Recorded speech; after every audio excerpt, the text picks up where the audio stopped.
kind of a fundamental basis for post-traumatic slave syndrome. How many of you are familiar with post-traumatic stress disorder? Yeah. Okay, so these are things, I mean, most of you are people who are in the field that have done the work. You're here representing the people who are really in the trenches, and I appreciate and respect that. The theory very often, when people hear it, post-traumatic slave syndrome, I try to kind of get at kind of what's going on in the room. There's ambivalence, there's feelings of, you know, what?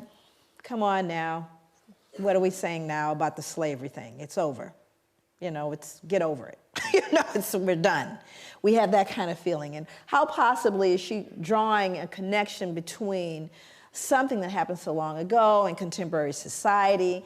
You know, come on, are you trying to find an excuse? Are you trying to blame people? You know, these are the natural kind of knee-jerk reactions to hearing the term post-traumatic slave syndrome. However, I would submit to you that, you know, it's based on research. So I did about 6 years of research specifically looking at violence. My area of focus is violence, and I'll cover that in my PowerPoint. Also, some of you may not be able to see points of the PowerPoint, but we're going to make it available to you, so you don't have to worry about it. There's a website where you'll be able to download my PowerPoint. Isn't that correct? Did I say that right? Okay, so that part you don't have to worry about. But I kind of want to set the ground so that we can all advance and move forward together. Now, the reason I do that, and the reason why I began that way, is because there's an assumption, a fundamental assumption, in a room this size with people very well educated, people very well exposed, that we're all entering this discussion at the same level. And we are not. I can guarantee you we are not. We all have our ideas and our beliefs, and then we all have our experience. For example, the people of color that are in the room, all the people of color that are in this room are arriving in this room at a different level because they have lived in this skin. And we're rarely given any kind of appreciation or understanding of what you have to live with walking through the world with this skin. So you kind of come in at a different level of awareness about the discussion.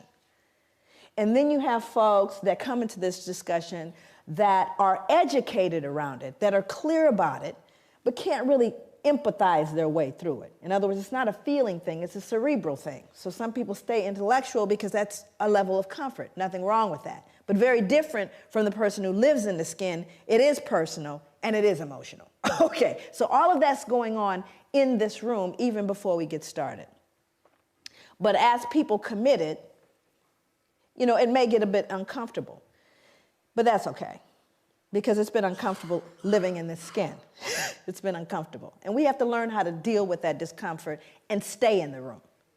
So when we look at the fundamental premise of trauma, and we understand the nature of trauma, we know that there have been other groups that we've looked at the etiology of contemporary behavior based on multi-generational trauma. One group, Jewish Holocaust, families of Jewish Holocaust, and the fact that the Jewish community is very, very clear about honoring that Holocaust. So much so that Spielberg will probably make another movie. And I'm not mad at him, because what he's doing is ensuring that the generations that come will never forget the Holocaust and its impact upon Jewish people. You'll look at folks throughout the world, even Aboriginal folks in the United States, where more focus is being done on what colonialism has done. We've looked at Japanese internment. We've looked at Australian Aboriginal folks. We've looked at multi-generational impact of trauma on people who have had tragedies like the tsunami victims. We'll look at everybody.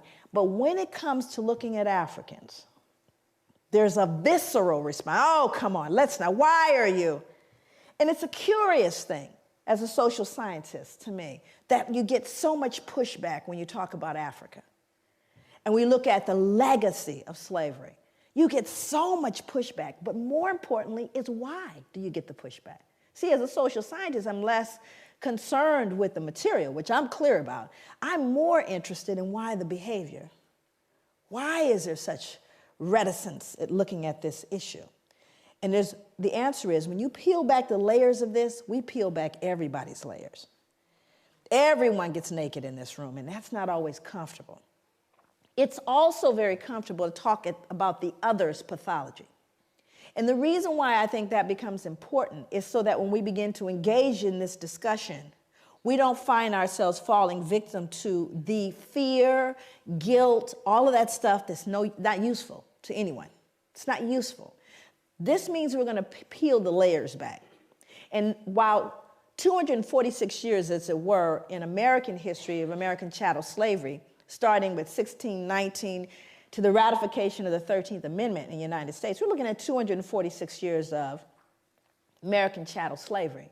And it's very comfortable, and I think to some degree people can say, you can't have 246 years of trauma and expect that nothing happened, especially when that trauma was followed by more trauma, especially given the fact that there was never a point of healing. Not difficult to do the math here. This is not deep and philosophical. It really makes sense. But you know what else is true? You can't have 246 years of folks engaged in a traumatic experience that were white that went unaffected. That means everybody has been affected and infected by this thing. So that's the part that gets uncomfortable, because it's usually okay to look at the other. We're going to look at everybody. This is going to be one where we really show the elephant in the room, and only for the purposes of recognizing that unless we do so, none of us can heal. This is not a process that any of us can do individually by ourselves. This is a collective process. And so therefore, we're all going to be engaged. And it's not just a pointing of fingers at anyone. It's recognizing that you and I, all of us, have been impacted by historical multi-generational trauma. Now, let's look at it very specifically. When we look at trauma in its very, clinical sense, my background, clinical psychology, understanding what trauma is, people can experience a single trauma, one trauma, indirectly, meaning that they didn't have to be present for the direct trauma. Meaning, say, for example, you all heard about 9/11 and taking down the buildings in New York, right? Yes? 9/11. Everybody in the world got told about that. Matter of fact, I think everybody in America got diagnosed with post-traumatic stress disorder as a result of that. But I would submit to you we were traumatized long before that. But there were individuals that were at ground zero, and I know them. My niece was in one of the buildings. So she decided, while she was in one of the buildings, they kept telling her, just stay where you are. They kept saying, stay where you are. We think people should stay where they are. She said, and everything in her mind said, get out. So she got out. Matter of fact, she leapt over the security guard to get out of the building. And it's a good thing she did. But during that time, there were people at ground zero, for example, like my niece. And there were people who watched it on television. And then there were people in other countries who heard about it. So there are varying levels of understanding around this trauma that happened in the United States. There were people at ground zero, were there, saw folks falling out the sky, got videotape footage of it, watched it on television, invited folks over and drank beer. Not traumatized. No trauma. There were people maybe in another country, in Brazil, saw it on television, in psychotherapy right now, can't get on planes, on medication, and people talk softly to them twice a week.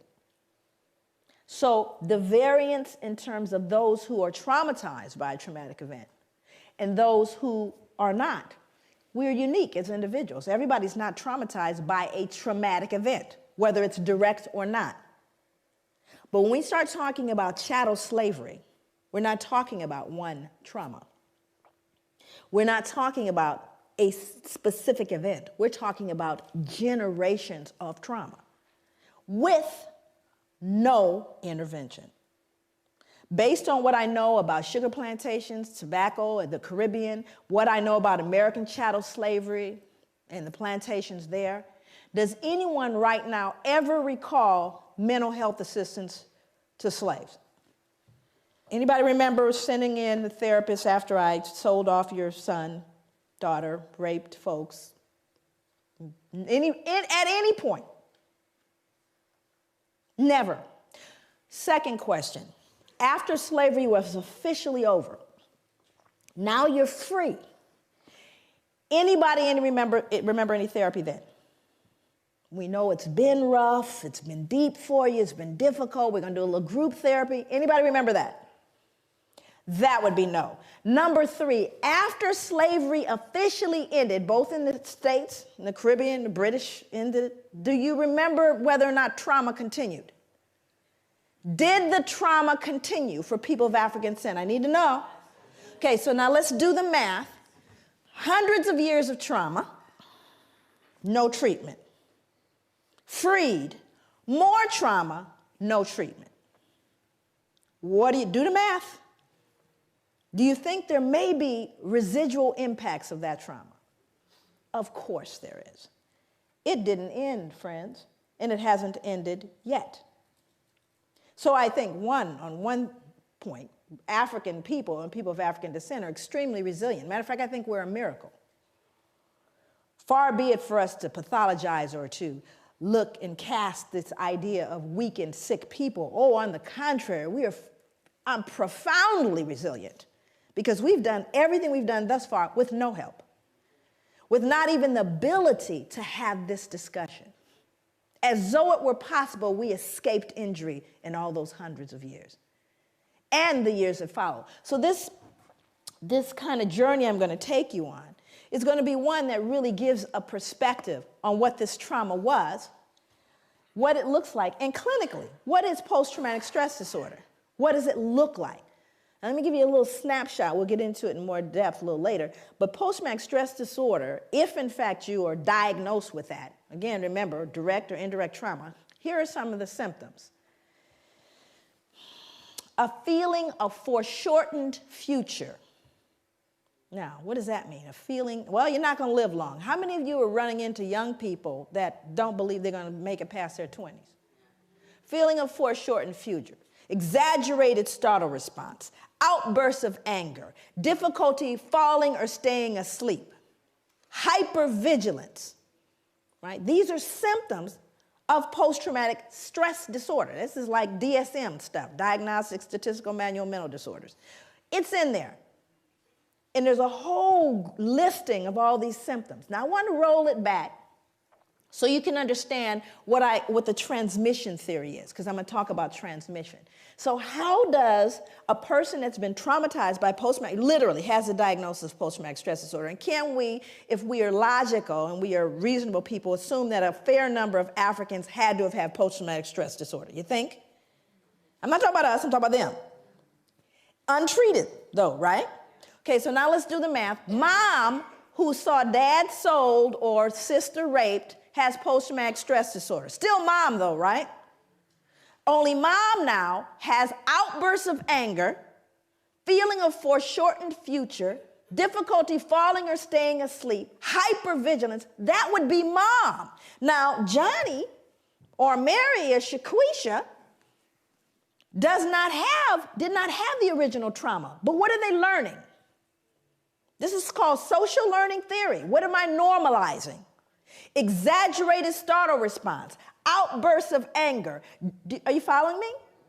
So I didn't have to be traumatized. Now, the other thing is, do you think Johnny and Mary got traumatized too? Do you see? So what happens in your environment, you learn from the significant others in your environment. And if they're broken, guess what you're going to be? You're learning from broken people. And you're normalizing that behavior. And then it becomes, years later, 2008, that's their culture. That's just the way they are. That's their culture. So there's poison in the cookies, right? But how are you going to tease out that poison? That means you have to look at the etiology of the behavior, which is what I spent many years doing. And it's not rocket science. This is not deep. Like I said, this is not required that, someone has, it's just common sense. How many of you in the room think you can cook? Come on now. I know it's a strange place. You all have the oddest food in the world. I'm trying to tell you that now. Those of you that know how to cook, who taught you how to cook? Mom, dad, family. Who you think taught them? Hello, social learning theory. You learn from those in your environment. And if they couldn't cook, yeah, likelihood is you can't either. Okay. So there's things that we don't question them. This is what goes in the curry. What are you talking about? This is how you make curry. Well, how you know? Because that's the way my mother made it. Well, maybe, she didn't get the recipe right. Actually, I wrote Post-Traumatic Slave Syndrome, the book, which is here. The book is called Post-Traumatic Slave Syndrome, America's Legacy of Enduring Injury and Healing. I recently have written a study guide, which is being edited now. But the reason why I wrote the book is really to put a name to what I was looking at. I started to look at behaviors in African people and people of African descent. A long time, people ask me all the time, I just was interviewed by ABC, and they wanted to know, where did this come from? It came from growing up black. No, there's nothing deep there. I grew up looking at black folks and wondering why we behaved the way we did. Very little had to do with white people. Very little. I was looking at black people, and I wanted to understand our behavior. I am 50 years old, and I remember looking at people who were, growing up in South Central Los Angeles. That's where I grew up. My parents are from the South, from Louisiana, and from Belize. And one of the things that I started to notice are certain behaviors that black people engaged in that I started realizing, not just African Americans, African Caribbean people, I came here, heard the same thing, behaviors around what we look like. Like, for example, I would hear people, and most people here, white or black or wherever you are in the spectrum, you've seen the behavior and wondered about it. I know you have, because I wondered about it. Well, you have black people that aren't black. How many people have met black people that actually aren't black? Now, this is an interesting phenomenon. These are black people that will tell you before, first of all, they certainly look black to me. They look black, but they don't say they're black. I've got quite a bit of Indian in me. Did I mention that? A lot of my family are from, all of a sudden there's something else, right? And you're looking going, sure could have fooled me. You look black to me, right? Now, this would be something that I could ignore if it stopped when I was a child in South Central, but it didn't. You could hear it in rap music today. Same behavior. Matter of fact, the rap videos, they just need to clone the same girl, right? I could draw her right now, what she looks like. The little wavy hair, and, she's black, but not too black, okay? And what is that about? What is its etiology, and why does it persist? That means that it's an intracultural phenomenon that's being passed along through generations. But why? What is this self-loathing that I see in contemporary black folks? I'm not going back to slavery. I'm talking about today, who hate and despise the reflection in the mirror. That's what I wanted to know. So that's what led me on my journey, if you will. Again, not an unusual journey. Of course, I'm going to kind of pop back and forth through British history and American history. James Madison was a very important figure in American history, President of the United States, 1751 to 1836. He said, blacks are inhabitants, but as debased by servitude below the equal level of free inhabitants, which regards the slave as divested of 2/5 of the man. This is called the 3/5 compromise. And what they were trying to figure out is, what are we going to do? How are we going to count these black folks? Because, based on how many people you have residing in a particular state, the more representatives you can send to the House of Representatives, and thus the more power that particular state can wield. So the question was, how do you count the slaves? Well, Southerners, who of course enjoyed slavery, they wanted to count them. They said, yeah, count them. That gives us more power. Where the Northerners saw it as an opportunity to abolish slavery, said, well, you can't count them because you don't consider them human. How can you count people who have absolutely no freedom that you do not count or treat as human beings? So the agreed upon solution is to count 3/5 of a state's total slave population. And so as a result, they became 3/5 of a man, divested of that. But it's almost as though you're not talking about a human being anymore. And that's what's scary about this. And I always start my talks by saying that when you see folks dressed up like this, and I know you all see a lot of them, you should get worried. I always get concerned when I see them dressed up like that, like this guy here. This next guy was someone that I struggled with. You all know him, Richard Oswald. He's the son of a Presbyterian minister, international trader of enslaved Africans. What's so deep about this gentleman is how wealthy he became as a result. He would be worth, based on the 1700s, right now he would be worth 68 million. Based on the number of slaves, the slave trade, and colonies, ships, all the stuff that he basically utilized. But again, these folks are held in high regard. When I read about him in your history, you would never know. Google him. You'd never know the ugly trade that he was engaged in because we've sanitized it, you see.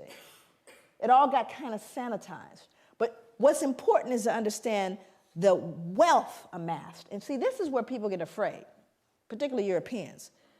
This is where the whole, oh my God, dare I say the big ugly word, most folks are afraid of, because we don't really care too much about the healing. That healing stuff, go on and get better, you people. But don't try to touch the resources.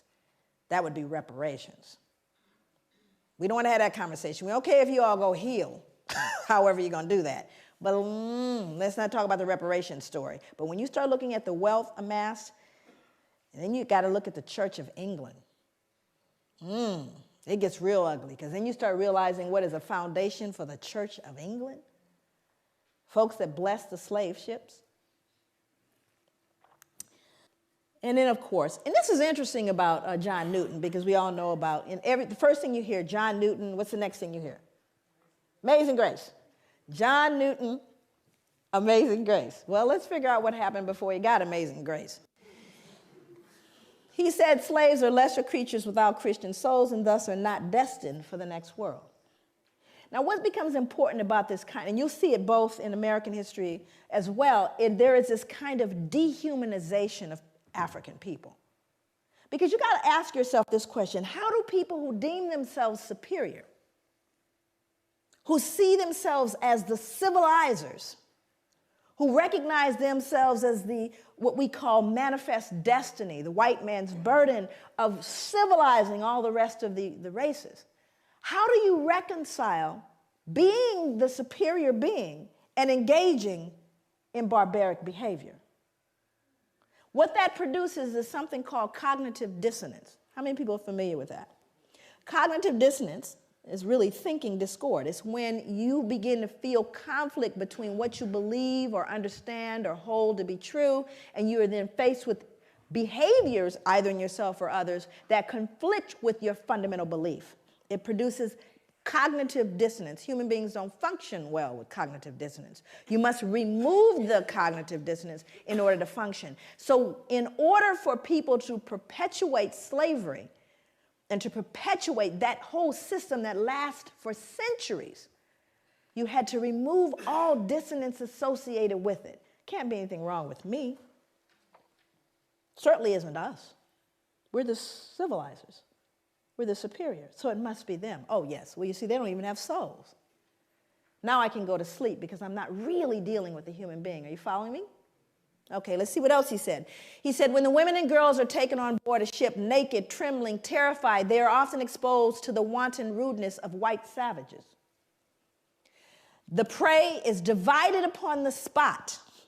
Look at the choice of words, the prey. Resistance or refusal would be utterly in vain. And then he says, I sinned with a high hand. Yeah, and then he wrote Amazing Grace. Okay. So it's really important to understand that hand in hand with the behavior was a mindset that is so damaging. You see, I call it the secret. Not the secret that everybody's been talking about, that secret. This secret is the kind that makes you sick. How many people here are in mental health, have done direct mental health treatment with folks? If you've done you know that the secrets make us sick, yes? Isn't it the secrets that cause people the pathology? Right? How long have white people had to hold this secret? How long and how many generations had to stop and pretend Grandpa didn't do what he did? That the wealth we enjoy was not on the backs of some of these little girls. Think about how long one had to keep that secret. And the only thing you could do is either pathologize the other. It's all their fault, because it certainly wasn't great-granddad. Look how well he dresses. Do you understand what I'm saying? So when I say that this pathology goes hand in hand, I kid you not. Then you have science. And whenever we are in a process of trying to legitimize things, it's so amazing. You know, people always say this to me, even black people, when they hear about post-traumatic. Because you know it's not correct unless you can count it and measure it, right? Science is the final. It is the number one. If you can say it's scientific, then you basically trump everything else, right? Science determines reality. So if we can scientifically assert a thing to be true, then in fact it is true, because it's scientifically proven. It's a scientific fact. Matter of fact, that's what people will tell you when you try to say to them, I don't know if I agree with you. You know, it's scientific. It's a scientific fact, what I'm saying here, right? Which somehow makes it what? True. And it's also in a book. Now let's do the math. It's in a book, and it's scientifically proven. Did anybody here realize that recently we lost a planet? Anybody know what planet we lost? How you lose a planet? You know, I became fond of the little picture with we lost a planet. We didn't lose a planet. You know what it means? Science was wrong. Now, have they ever said, you know, we were wrong about that planet thing? No. It's called a paradigm shift. So let's go to science. And I think it's important that we do. So we go to someone named Carl von Linnaeus. Now, Carl von Linnaeus becomes an important character in this whole conspiracy of silence and legitimacy and removing the dissonance. Carl von Linnaeus developed a system based on a criterion of skin color and laid the basis for 19th century racial classification. Linnaeus properly began the science of anthropology. So here we have the father of anthropology. Although color classification of races dated back to the ancient Egyptians, anthropologists refer to Linnaeus's Systema Naturae of 1735 as the first modern study of man.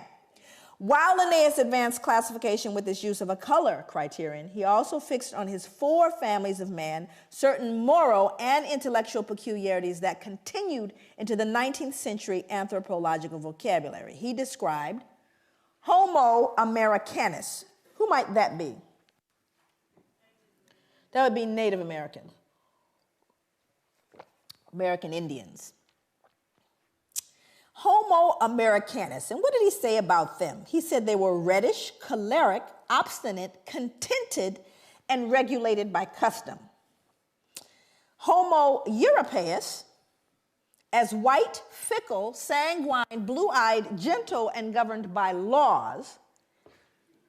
Homo Asiaticus, that'd be Asians, as sallow, grave, dignified, avaricious, and ruled by opinions. And Homo Afer, as black, phlegmatic, cunning, lazy, lustful, careless, and governed by caprice. These insights into what Linnaeus defined as racial character, personality traits, behavior, intelligence, language, and a host of other related categories were transmitted into subsequent attempts at a science of classification and became more fixed than the races themselves. Not a shred of science here. But it is in a book. And it's touted as science. And what's more important, you know, my students, I teach graduate students in social work. And they'll say, but Dr. Leary, my God, we're looking at 1707 to 1778. We are, right? After all. But do you not hear these same attributions today? You know, those blacks, they're lazy, you know, all of the exact same, am I telling the truth?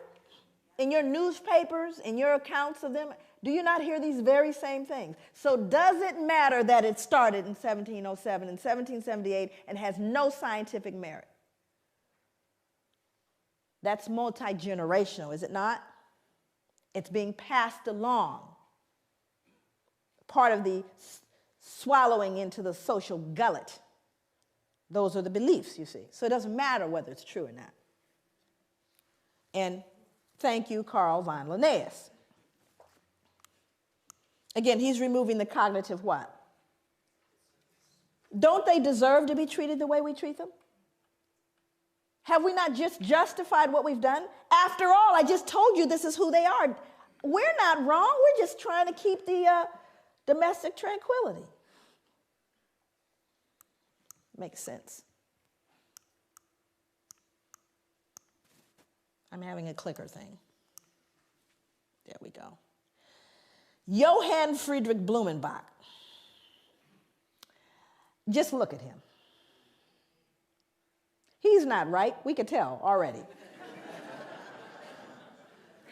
But he had to contribute his part as well. He says, now this man, Johann Friedrich Blumenbach, he was an individual. How many of you are familiar with the term Caucasian? Oh, yes. Then you know Johann. He designated 5 races or varieties of man in the second edition of his work on the natural variety of mankind. His division into Caucasian, Mongolian, American, Ethiopian, and Malayan races, with the added Carl von Linnaeus descriptive peculiarities, became the subsequent basis of most 19th century anthropomedical studies. While Carl von Linnaeus founded his system principally upon skin color, Blumenbach considered a combination of color, hair, skull, and facial characteristics as fundamental means for classifying the 5 varieties of man. Central to his study was the Caucasian, a term which he originated. He took the name Caucasian, listen for the science, from Mount Caucasus because its southern slope had cradled what he felt to be the most beautiful race of men, the Georgian. The Caucasus near Mount Ararat, upon which the biblical ark came to rest after the flood, seemed the appropriate source for the original race of man. No science yet.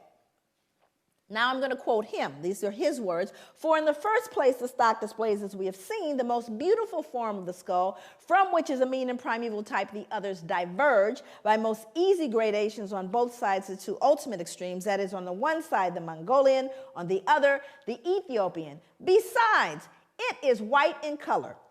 Anybody here ever met a skull that wasn't? Besides, it is white in color, which we may fairly assume to have been the primitive color of mankind. Zippity-doo-dah, no science, nothing to found this whole thing. He figured white skull, humanity began white. It's scary, but it's in a book, and it's touted as science, and we swallowed it without question. But race is a concept of society that insists there is genetic significance behind human variations in skin color that transcends outward appearance. However, race has no scientific merit outside of sociological classifications. There are no significant genetic variations within the human species to justify the division of races. Mankind is one. We are one humanity. Isn't it a shame that we are still debating that in 2008? But the reason why we continue to debate it is we still try to reconcile the ugly stuff that we've never dealt with. We still want to say they deserved it, so no one has to feel bad about all of those little babies dying and ignoring the ravages of Africa and killing young black males and urban cities, and disproportionate imprisonment and disproportionate disparities in health. Oh, it must be their fault. How do you reconcile it? You see, rather than deal with it, we just continue to try to justify the behavior. Thomas Jefferson, you all know him? Yes, he's one of my favorite people, actually. I close out my book with a soliloquy from Thomas Jefferson. I actually end my book with it. Because Thomas Jefferson made a statement. Here's a man highly regarded in the United States. I mean, there are more statues of him than probably anybody. And he made a statement towards the end of his life, he says, "Indeed, I tremble for my country when I consider that God is just and that his justice cannot sleep forever." You see, it haunted him to his grave because Thomas Jefferson knew. He knew what would happen. Matter of fact, he predicted exactly what we're dealing with today, what happened between people of African descent and those of European descent. Predicted it. He was a bright man. How do you reconcile behaving in such a barbaric way? Well, let's see what he said. He said blacks smelled bad and were physically unattractive. Well, this was inconsistent with his behavior because, you know, he fathered slaves, Sally Hemings. So it didn't smell that bad, huh? Now, here's a more important one. He said we required less sleep. Now, that one's more interesting to me. Why would he need to? What dissonance was he feeling that he would need to believe that blacks required less sleep? Why? What did he do? You know, he owned slaves. So what do you think? How hard do you think he worked them? What was a work day for a slave? Sunrise to sunset. But do you have any empirical evidence, Joy? Can you prove that? Because you know, if you can't write it, you know, count it and measure it, it didn't happen in European culture. Is that correct? You got to count it and measure it. How many of you have measurable objectives? Measurable outcomes. You better measure it. I don't care if you tell them. Can you tell your boss really, truly, at the end of the year, we're doing better now? I've been to work every single day I've watched, and I can guarantee you we're doing better. Is that going to fly? That would be no. That means you have to count it and measure it. And if you didn't count it and measure it, it didn't happen. So when you start looking at the notion of requiring less sleep, that's an interesting thing because I have to believe if I work you that hard. And boy, I got humbled when I found out how hard folks worked in the sugar plantations. Ooh-wee, I got humbled by how hard folks in the Caribbean were worked. But what I decided to do is I looked at the Library of Congress. Most of my work over the 9 years that it took to write the book, 6 years of that was research. The other part of it had to do with doing interviews of elders and reading slave narratives, and there are thousands of them. This is just one taken from the Library of Congress. Sarah Gudger from North Carolina wrote, "Never known nothing but work, never knew rest, felt like my back was going to break. This the gospel truth." Then I looked at what happened in the sugar plantations, and this was amazing. One final set of grim numbers underlines the way slaves on sugar plantations like Codrington, was a plantation in Barbados, were systematically worked to an early death. When slavery ended in the United States, slaves imported over the centuries had grown to a population of nearly 4 million. When it ended in the British West Indies, total slave imports of well over 2 million left a surviving slave population of only about 670,000. More than twice as many slaves were shipped to the island of Jamaica alone than all 13 North American colonies combined. The Caribbean was a slaughterhouse. In fact, the reason why there was more importation of slaves to these plantations is because they died so frequently. They were treated so badly, ate so poorly, that females never reached their menstrual cycles. They never actually started their menstrual cycles, so they couldn't reproduce, you see. And so many of them died, they had to import more. That's how treacherous was, you lazy black folks that you are. Isn't that ironic, though? What's so ironic is black people run from the shame of feeling like they're perceived as lazy. I mean, I live with that so much that when I would go to hotels, I would leave it cleaner. Because your mother, everybody's mother taught you, leave it cleaner than you found it. So black folks are so hypersensitive, I was cleaning up the hotel room.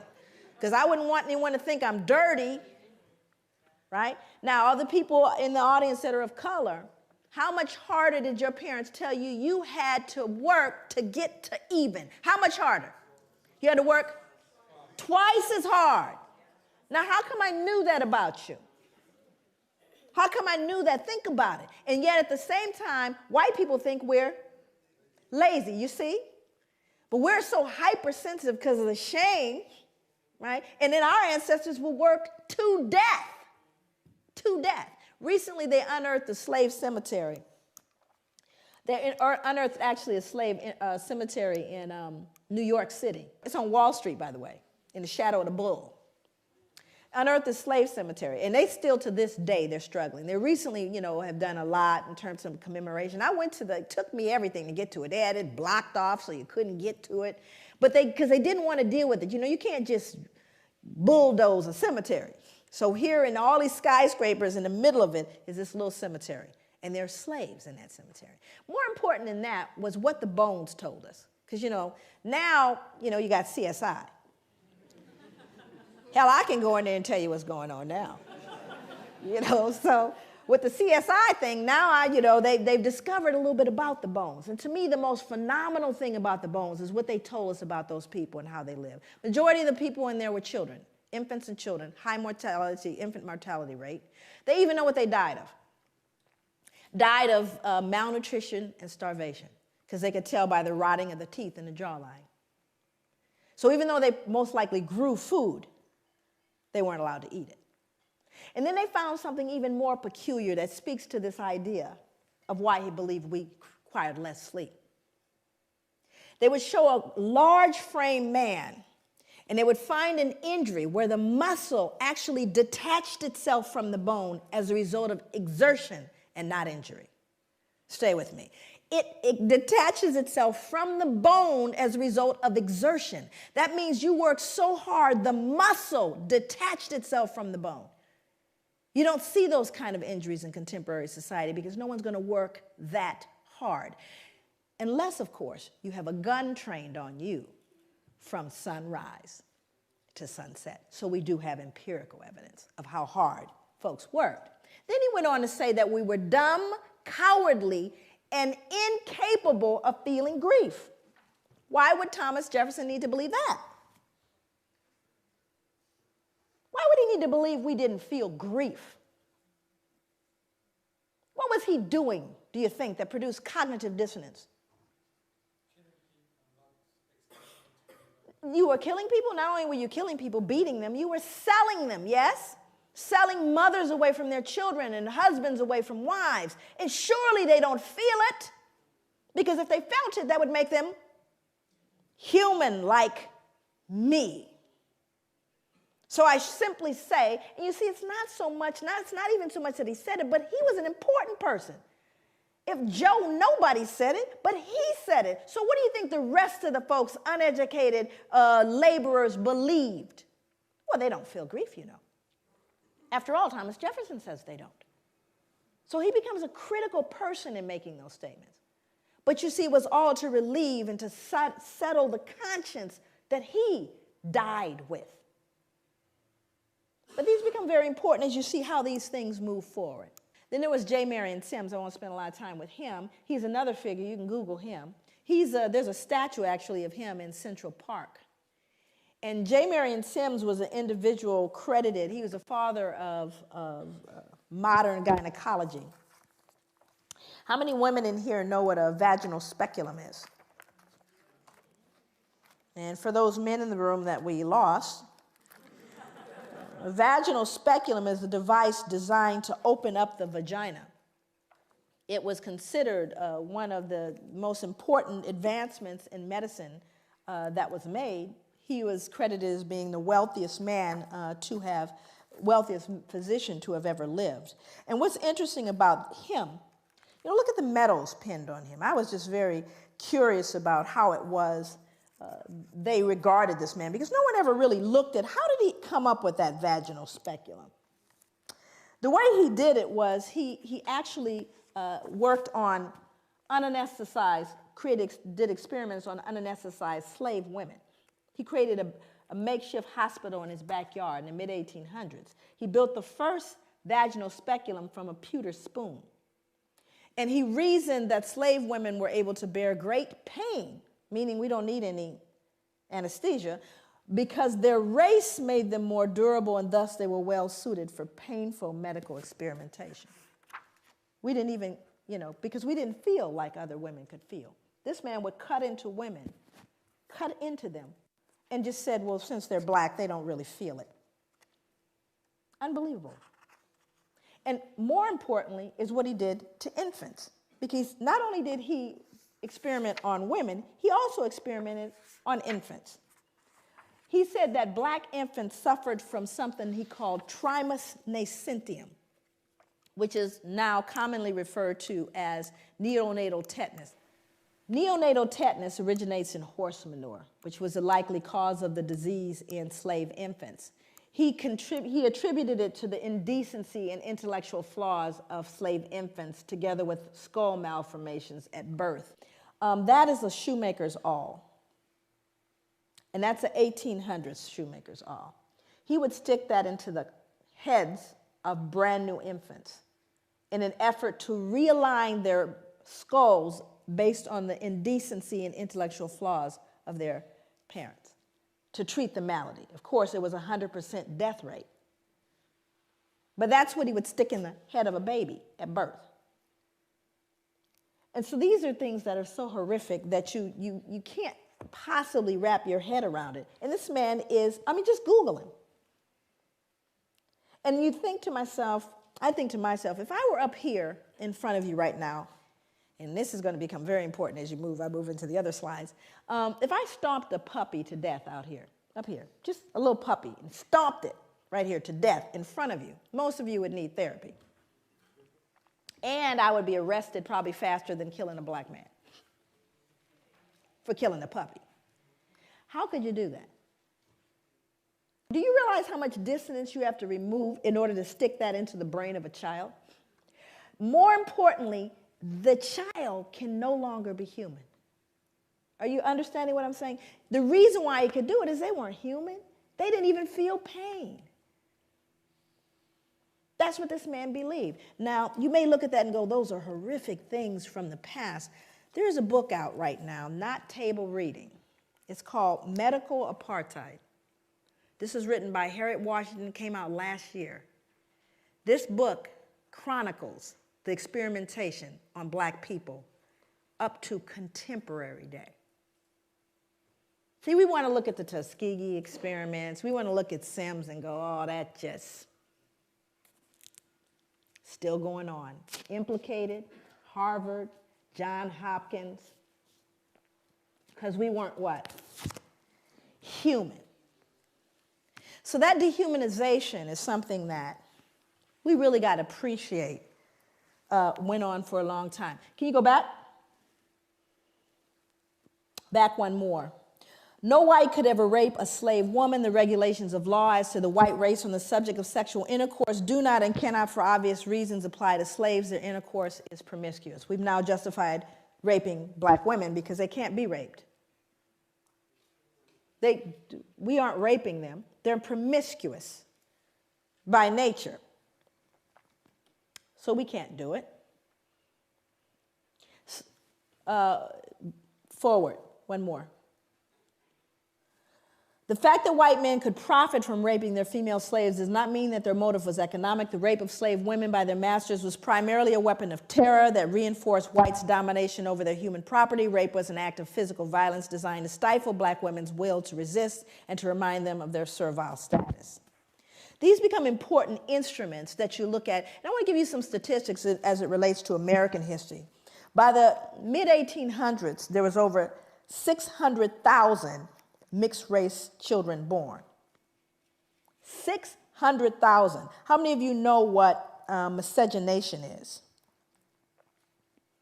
Miscegenation is an illegal marriage between people of different races. Actually, it was very profound here. That was illegal to marry someone of another race.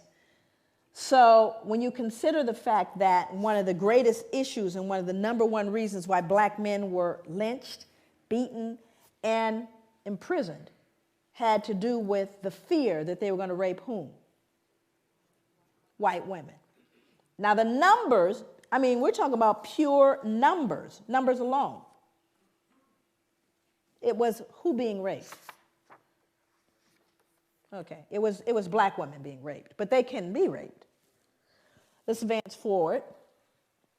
Before we get into the Casual Killing Act, the Casual Killing Act was written because of the number of people who were killed while being corrected. Okay. And if any slave resists his master, owner, or other person by his or her order, correcting such slave, and shall happen to be killed in such correction, it shall not be counted felony, but the master, owner, and every other person so giving correction shall be acquitted of all punishment and accusation for the same, as if such accident had never happened. So that means that if you happen to be correcting someone and you beat them to death, you know how hard it is to beat someone to death? I mean, I thought about that. I said it happens so frequently that they created a law so that you wouldn't feel any what? No guilt, because you were simply correcting them. It wasn't your fault. So I went back to look at who was beating folks to death. I wanted to know. And it was white women. White women were beating black children to death. That's who was being beaten to death. But it wasn't her fault. She was just correcting them. You see, what we do is we rob ourselves of our own humanity when we refuse to look at this stuff. We rob ourselves of our humanity. And that's what people didn't know happened. Going forward, one more. Then you had the mental health folks. This is how we got in. We got in to try to fix it. In the early years of the 19th century, a physician named Samuel A. Cartwright argued that two particular forms of mental illness caused by nerve disorders were prevalent among slaves. One was drapetomania, which was diagnosable by a single symptom: the uncontrollable urge to escape from slavery.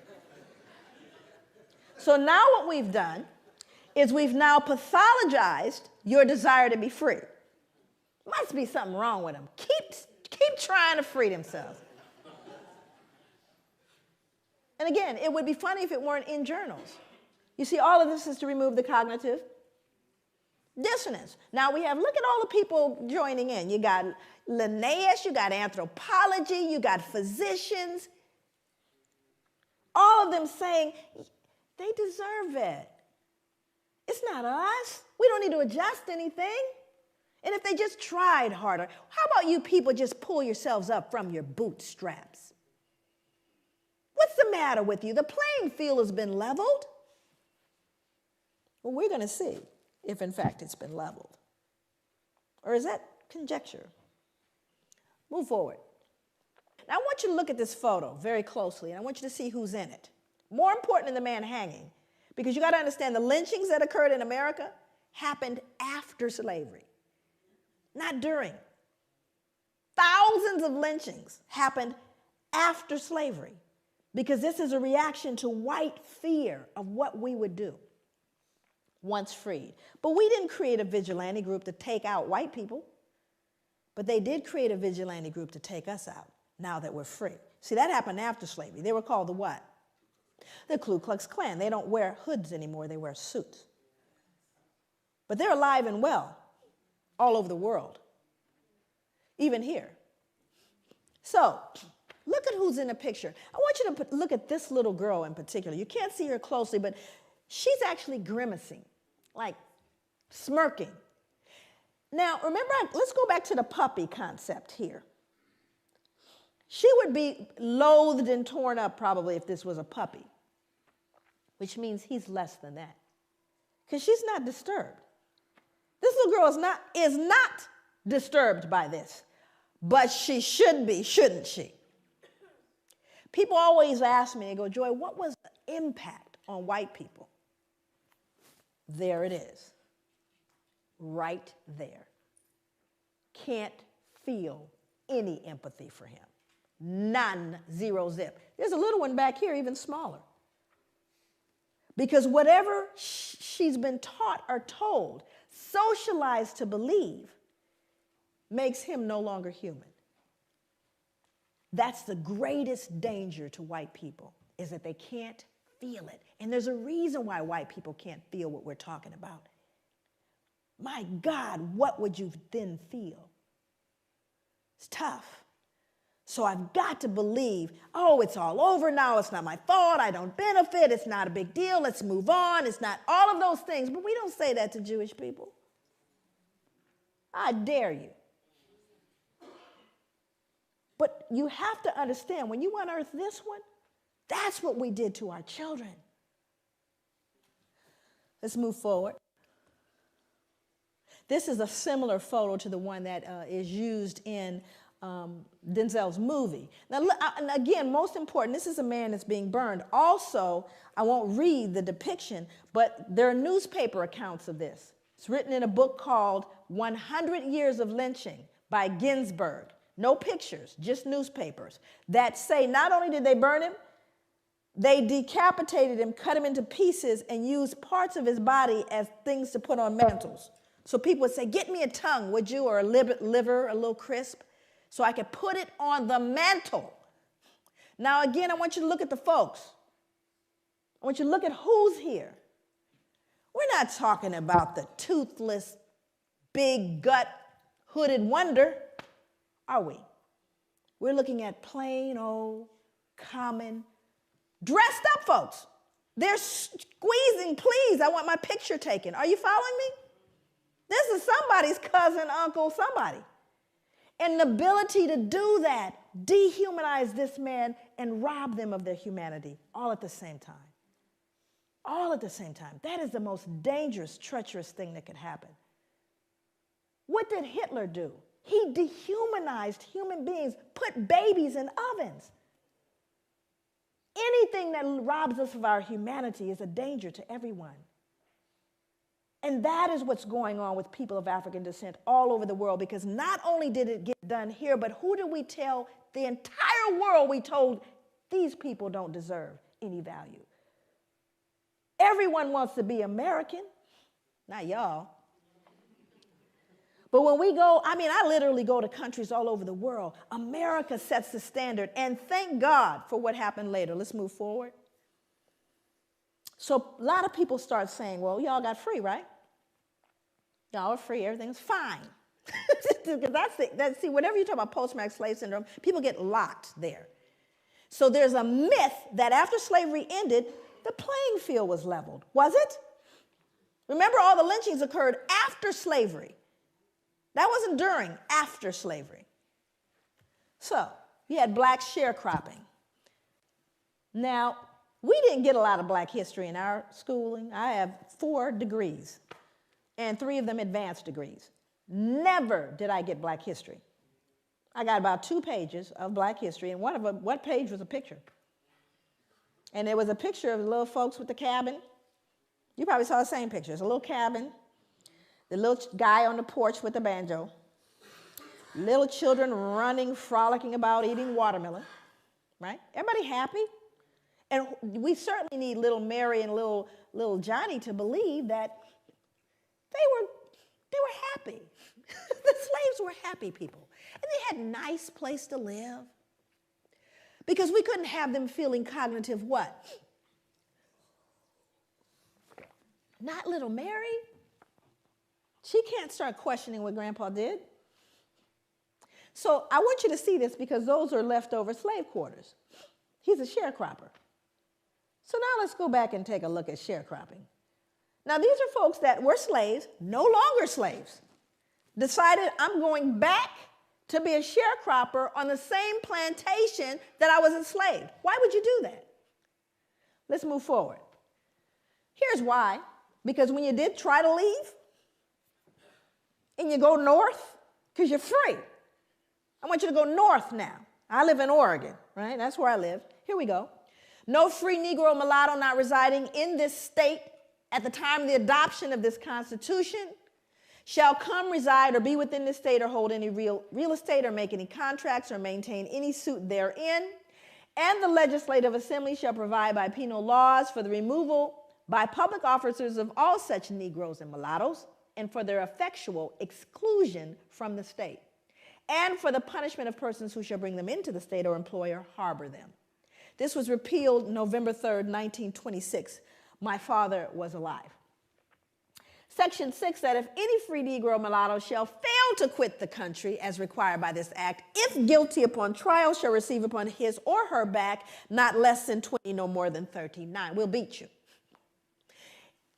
That if any free Negro or mulatto shall fail to quit the country within the term of 6 months after receiving such stripes, he or she shall again receive the same punishment once every 6 months until he or she shall quit the country. We're going to beat you till you leave. But you're free.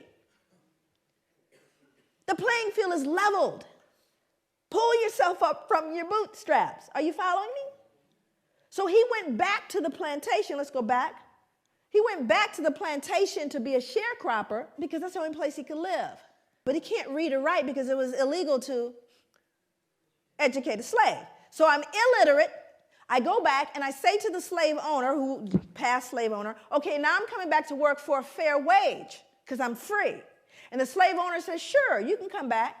So here's what I'm going to do. I'm going to advance you seed, tools, and a mule. In other words, I am going to give you that grant that you want. And we're going to let you work with that.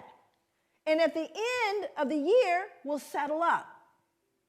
Well, the grant's never enough, is it?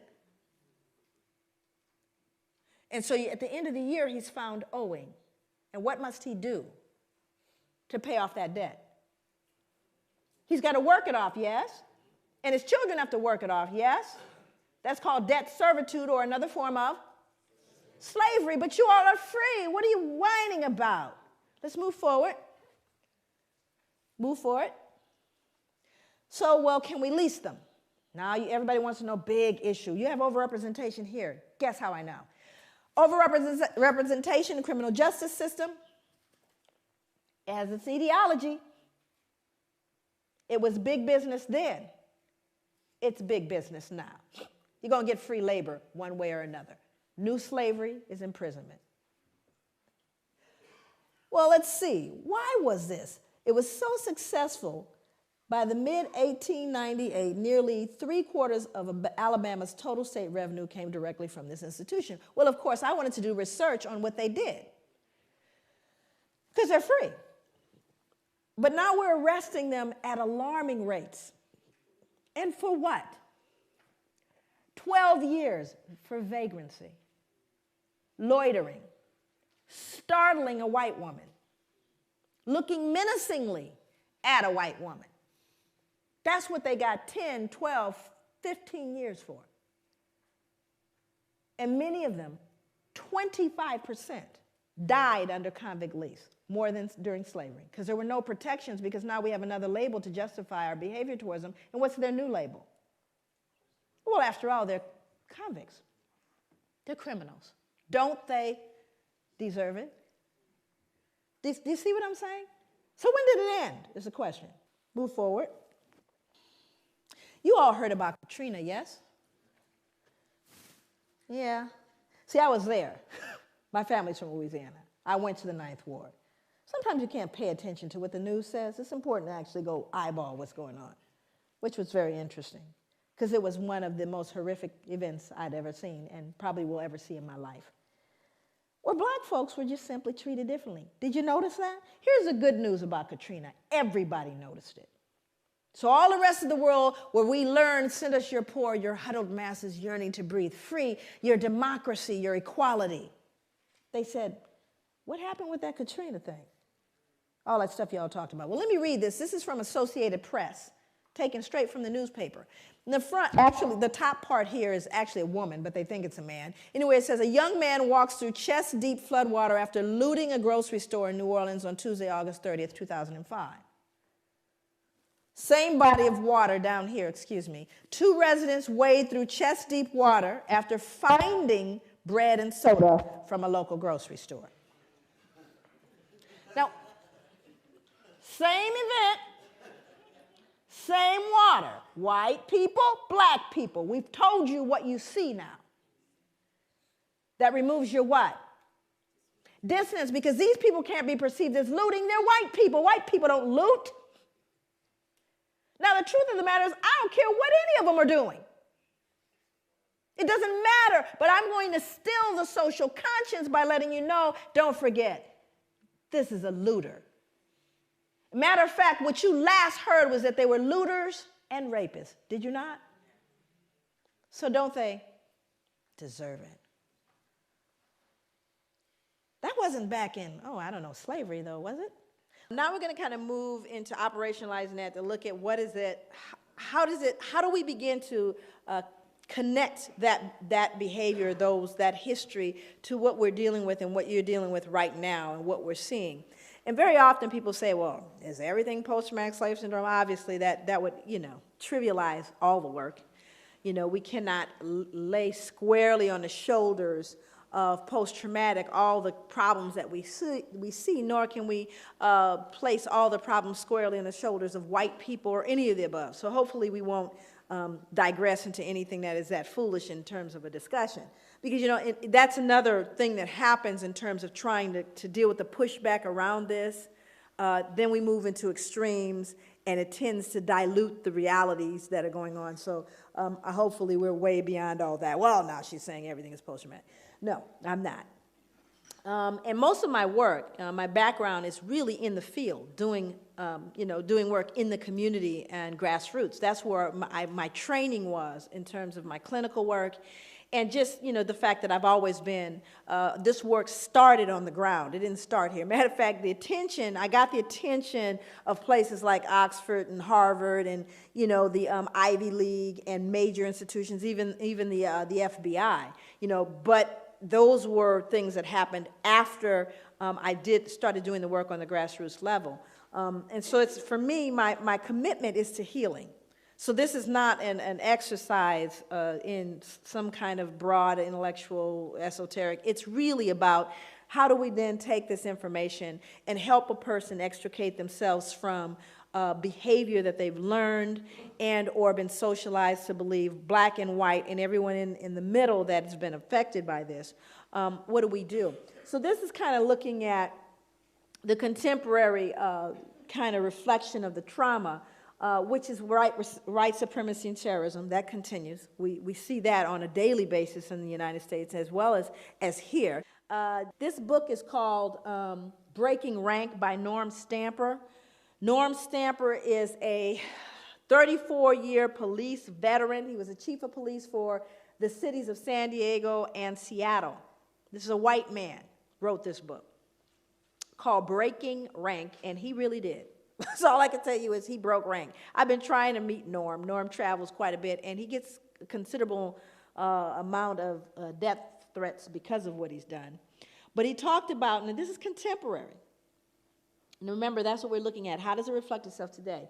I've heard some police officers refer to prostitute slayings or to the slayings of blacks as misdemeanor murders, employing an unofficial code for them, NHI, which means no human involved. Now, these are on telephone calls. These are on calls that you hear on police officers speaking, hey, what do you have? Well, we have an NHI. We have no human involved. It's a black person killed. Do you see what I'm saying? Again, the dehumanization reflecting itself in just their casual involvement with one another. San Diego cops confessed to a myriad other acts of discrimination, including additionally dehumanizing the references to blacks on a radio call, Justin 1113 nigger. 1113 is a code for an injured animal. How many people think they understand what racism is? Show of hands. Come on, you think you know. I'm not suggesting I know. I just have a couple of definitions that kind of came to me as I thought about it. How many people think there are white racists? That there are white racists out there? How many think there are black racists out there? Okay. Now, this is an interesting thing because this becomes important as we begin to define concepts. Now, I do that. I usually define concepts all the way. But one of the things that I do is I try to help people get a picture of what I mean by racism. So tell me how it is. First category is white racism, then we'll deal with black racism. So white racism. Tell me the ways in which white racism adversely impacts the lives of black people. Just what are the ways that white racism can adversely impact the lives of black people as a group? What are some of those ways? I'm sorry? Power, but how is that defined specifically? Education, okay. I'm sorry? Economically, employment. What else? Housing, what else? Policing. Why are we here today? Healthcare, okay. Now, we could actually kind of grow that list. Now we're going to move over to black racism. Tell me the ways in which black racism adversely impacts the lives of white people as an entire group. Thank you. The reason why you become silent, there's one that always comes up, and that's fear. White people are afraid of black people. They are afraid of us. And it's a very interesting thing because black people know it. We know white people are afraid, but you have to start getting into the psychology. What are you afraid of? Why are you afraid? But it's an interesting dynamic. Now, also you see the difference in what racism is, do you not? Racism implies you have not just prejudice, but the power to do something with that prejudice. Now, I don't like you, not only that, but I'm going to control whether you can get, I may say I hate you. I hate white people. I hate them. It's not going to change you getting that, loan when you go to the bank. I can hate you all the way to the bank. Not going to change. Do you see the difference? That whereas white racism says, not only do I not like you, but I'm going to change the impact of where you can live.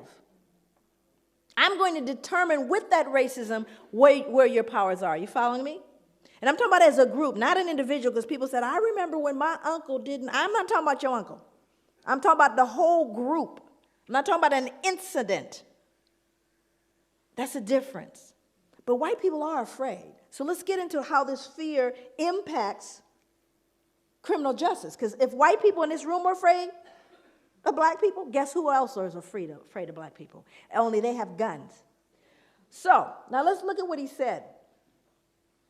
Simply put, white cops are afraid of black men. We don't talk about it. We pretend it doesn't exist. We claim color blindness. We say white officers treat black men the same way they treat white men, but that's a lie. And here's a big one. In fact, the bigger, the darker the black man, the greater the fear. Any big black men in here? You got a big old bullseye on you, even if you got the suit on. And it's the truth, because statistics bear it out. The African community knows this. Hell, most whites know it. Yet, even though it's essential, if not the defining ingredient in the makeup of police racism, white cops won't admit it to themselves or to others. He goes on to talk about actually learning it in the academy. Norm Stamper, he told on everybody. He had folks indicted. He now lives in a cabin on a mountain somewhere in the San Juan Islands. That's where he lives. Nobody knows where he lives because he knows they're coming after him, and they have. This is a statement from the book also. Race and class discrimination are all too real in every phase of the criminal justice system, from arrest to sentencing. Impoverished black defendants, and this is going to sound familiar to you, are far more likely to wind up on death row than richer middle-class whites, or the 3,000, and of the 3,700 inmates now awaiting execution nationwide, 43% are African-American. Black defendants are not accorded the same due process rights as whites. Their cases are not given the same scrutiny and consideration afforded to white defendants. Not now, not ever, not in this country. This is what the man said. It was dismal. But he doesn't believe it's possible in the current system. So what we have to realize is we need to be realistic about that. So what I have to do is teach my sons how to navigate this, do I not? Doesn't matter what I think and, oh, baby, we are the world. No, this is real. You do have a bullseye on you. When you're in the elevator with the only white woman there, and you're the big black man, she's clutching her purse and she's worried. That's a reality. And if you startle her too much, it used to mean you get lynched. Matter of fact, I think she could scream rape now and you'd get taken down. Now, this is interesting because this has to do with women. My father used to say if a white man has a cold, a black man has pneumonia. And if a black man has pneumonia, a black woman has cancer. It just kind of figures out that way. In 1986, on-duty California Highway Patrol Officer Craig Payer strangled a San Diego State University student named Kara Knott and threw her body off a 70-foot bridge. Motive, she'd resisted his sexual advances. Now let's go back and understand that, and this is an interesting thing. I worked with adolescent and adult male and female prostitutes for 5 years. I don't want you to get that confused. I'm not an ex-ho. I've actually had people say, gosh, she's come along, she used to be. She's done so well. So somehow when I say that, people think I've never been in the life, okay? I work with adolescent, adult, male and female prostitutes as a case manager counselor, okay? And during that time that I worked with folks, it was very interesting to see the perspectives and the behaviors and the attitudes that people had about prostitutes. I mean, when folks want to be, if you want to start off as a serial killer, just go kill the prostitutes. Nobody cares.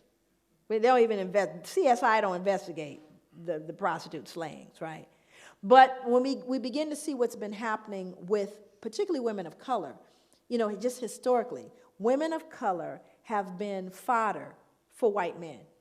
Now, what started in the backwoods or in the cabin with the slaves, it never went away, you know. And I want to speak to this because this is a tough one to swallow too.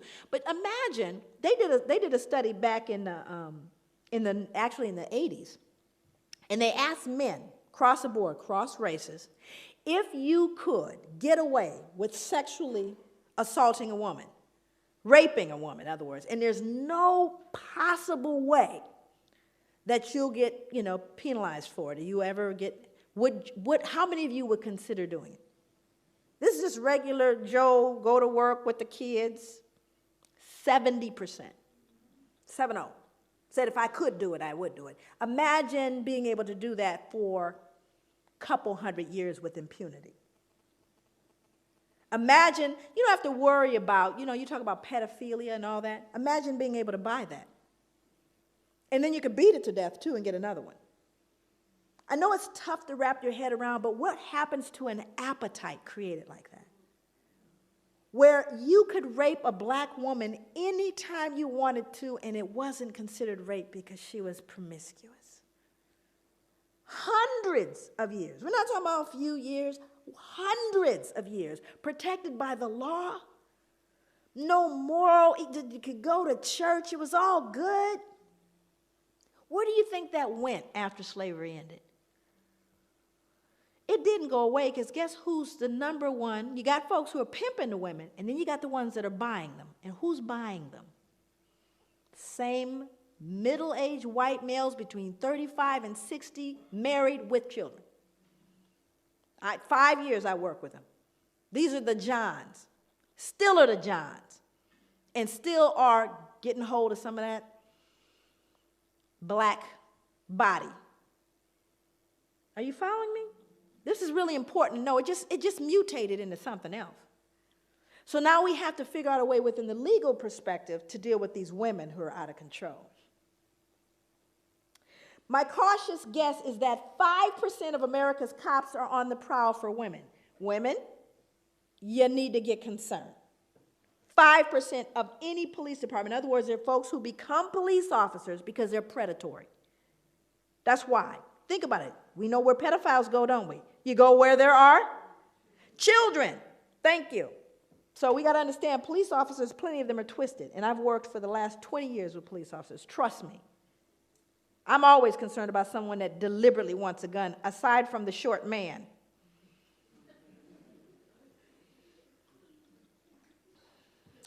In a department the size of Seattle's, that's 63 police officers. In San Diego, 145. In New York City, 2,000. The average patrol cop makes anywhere from 10 to 20 unsupervised contacts a shift. If he's on the make, chances are a predatory cop will find you or your wife, your partner, your daughter, your sister, your mother, your friend. That's in general. And you see, you get a freebie when you have a person of color because they have no rights. It is not hard to understand why people of color, the poor, and younger Americans did not and do not look upon the police as, quote, theirs. Compare and contrast. Are the police as an institution known for their protection of the innocent against deception, or do they deceive the innocent? Do the police protect the weak against oppression or intimidation, or do they oppress and intimidate the very people they've sworn to protect? Again, we're not talking about anybody that just fell off a truck. We're talking about a 34-year police veteran who went back, by the way, to get his PhD. Now, this was a study I did, the research I did. Now, let me explain kind of the basis of this research.